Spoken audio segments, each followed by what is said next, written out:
Pemirsa, polisi akhirnya berhasil mengungkap kasus pembunuhan sopir mobil rental yang terjadi di Langkat, Sumatera Utara pada tahun 2019 silam. Ironisnya, pelaku pembunuhan merupakan satu keluarga. Lantas apa yang melatar belakangi perbuatan para tersangka? Simak selengkapnya dalam ulasan khas ragam perkara, satu keluarga bunuh sopir rental.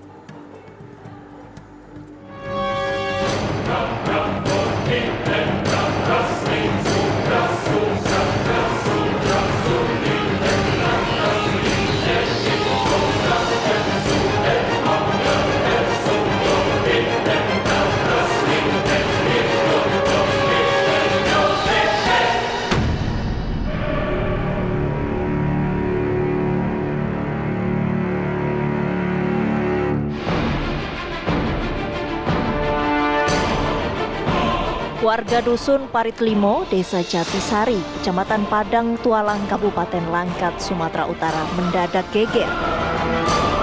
Warga menemukan tulang belulang yang diduga tulang manusia yang terkubur. Sontak, warga pun langsung melaporkan penemuan ini ke pihak berwajib. Terungkap, tulang belulang manusia tersebut merupakan korban pembunuhan sopir mobil rental yang terjadi pada tahun 2019 silam. Korban adalah Bakri yang merupakan warga Kutacane, Provinsi Aceh. Identitas korban terungkap karena ada laporan warga yang kehilangan anggota keluarganya di Polrestabes Medan dan Polres Kutacane Aceh. Kendati demikian, polisi masih menunggu hasil tes DNA dari identifikasi Rumah Sakit Bayangkara Polda Sumut agar tak terjadi kekeliruan sebelum diserahkan ke pihak keluarga untuk dimakamkan kembali. Sudah koordinasi dengan Panit luar Polsek Medan Kota. Diketahui bahasanya kemarin juga di Polsek Medan Kota dia diamankan di Kota Solo dalam kasus penggelapan mobil juga. Berarti ini kemungkinan sindikat atau gimana? Kemungkinan sindikat, sudah ada pemain dari kami mendapat informasi dari Polsek Medan Kota. Jadi hingga saat ini penanganan kasusnya di mana nih?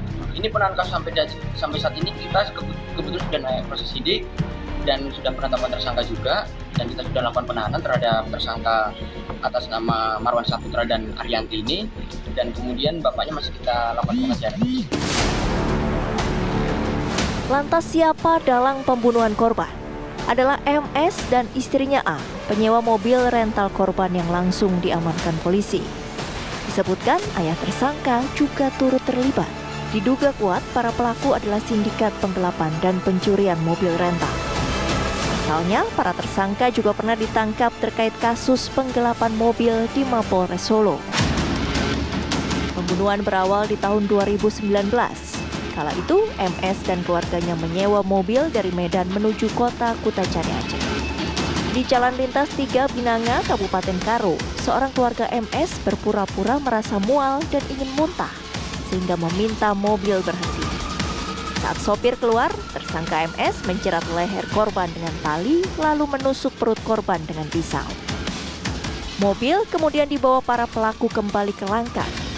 Jenazah korban kemudian dibakar dan dikubur di tanah kosong di samping rumah pelaku. Nekat ngebunuh kenapa? Kepepet aja, Pak. Apa? Kepepet aja. Kepepet? Udah berapa kali ya Bang ini Bang? Baru itu. Baru ini? Sebelumnya? Ngelibatkan keluarga kalian modusnya apa gitu? Setuju semua. Setuju semua, sampai ayah, Bang, istri waktu abang bakar libatkan. korban itu kemana perasaan abang, Bang? Hah? Ya dia berasa takut. Takut? Iya. Abang otak pelaku semua nih Bang? Bapak abang apa siapa? Abang? Yang ngerancana ini siapa Bang? Abang? Abang? Atau bapak abang? Hah? Memang rencana satu keluarga. Memang satu keluarga yang rencana ini? Ditemukan tulang belulang yang diduga tulang belulang manusia. Sehingga warga tersebut menyampaikan ke kepala dusun menyampaikan ke kepala desa, dan mendatangi rumah si Putra. Kemudian warga menanyakan ini tulang belulang siapa. Akhirnya si Putra mengakui bahwa dia melakukan pembunuhan 3 tahun yang lalu. Lantas mengapa polisi membutuhkan waktu bertahun-tahun untuk mengungkap kasus pembunuhan sopir mobil rental di Kutacani, Provinsi Aceh? Saya kira memang terlalu lama ya, tetapi juga bisa dimengerti bahwa nampaknya polisi memang mencari connection ya, mencari relasi antar berbagai data tersebut secara tidak sengaja gitu ya. Jadi polisi misalnya mendapatkan laporan dari istri ya.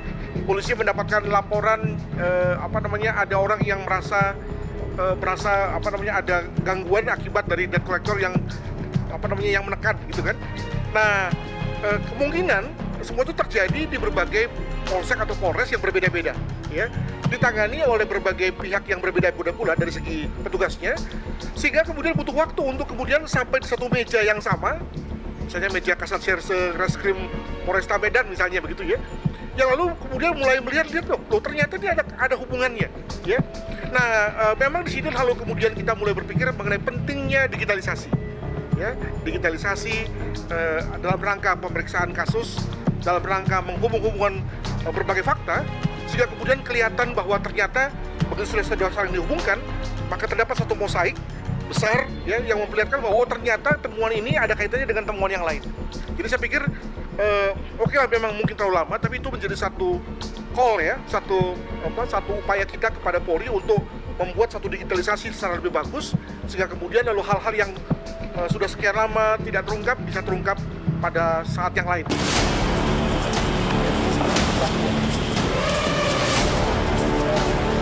Para pelaku pun kini dikenakan pasal pembunuhan berencana.